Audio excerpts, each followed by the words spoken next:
But as you look at that father carrying the shroud, it can be hard, so hard to imagine what could be on the other side, what that promise could be.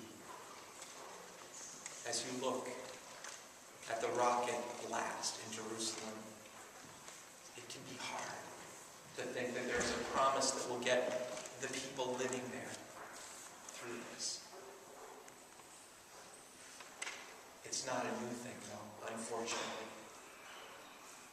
As we were talking about in adult education, there seems to be always a repetitive cycle of violence, of destruction, of hurt, and then a throwing up of our hands to say either, why God?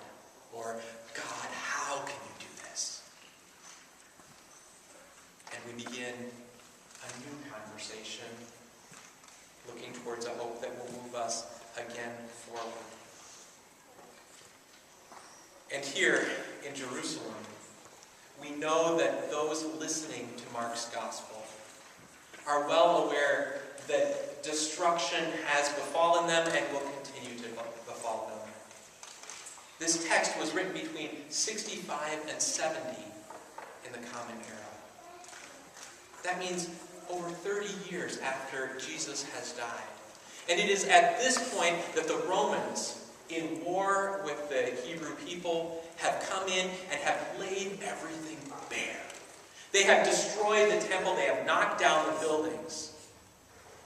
And so here in the gospel, there is that sense for those in the immediate time frame to say, still in the midst of destruction, still in the midst of all that is happening, God is with you in this one proclaimed as Christ.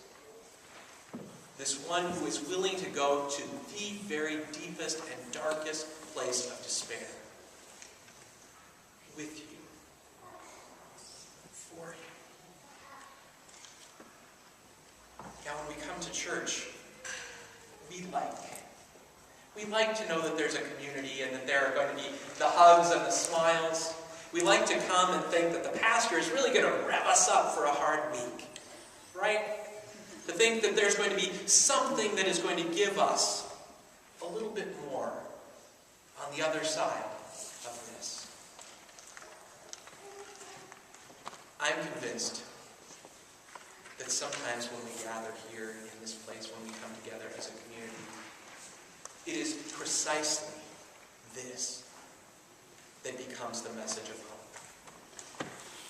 That when you look around at the people who are gathered, you will know that there are people who are out there teaching in difficult places, in challenging schools. You will know that there are people in retirement who are offering their time and their money to make things happen in community organizations. You know that there are people here speaking from a place of faith into issues in our community and our state who are willing to bring their faith to bear on what is happening. You know that there are people who go to work every day and in their corner of the world are sharing that smile with someone who is down. Or giving an extra pat on the back, saying, good job today. You know that here in this place there are parents who are working and struggling to vision a future for their children, which is filled with hope and promise.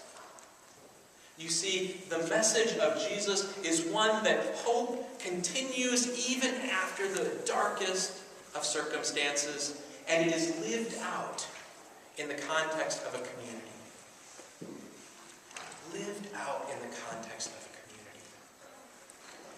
You see, Marcus Borg does some incredible work around this in terms of what the cross means, what all the destruction means, and that the greatest hope is that the community prevails on the other side because they are led forth by one who will not let the gates of death or destruction close people in, but rather flings them open and says, look at the life that is around us, look at the hope that will prevail. So this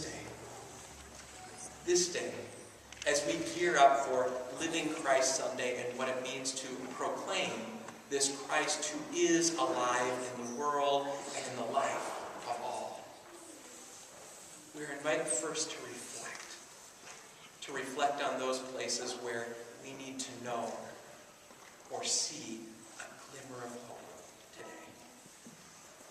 Where we hold up the mirror that there might be a reflection of light into that darkest corner. And then gear ourselves beyond towards the hope that breaks in the servant, in the Christ.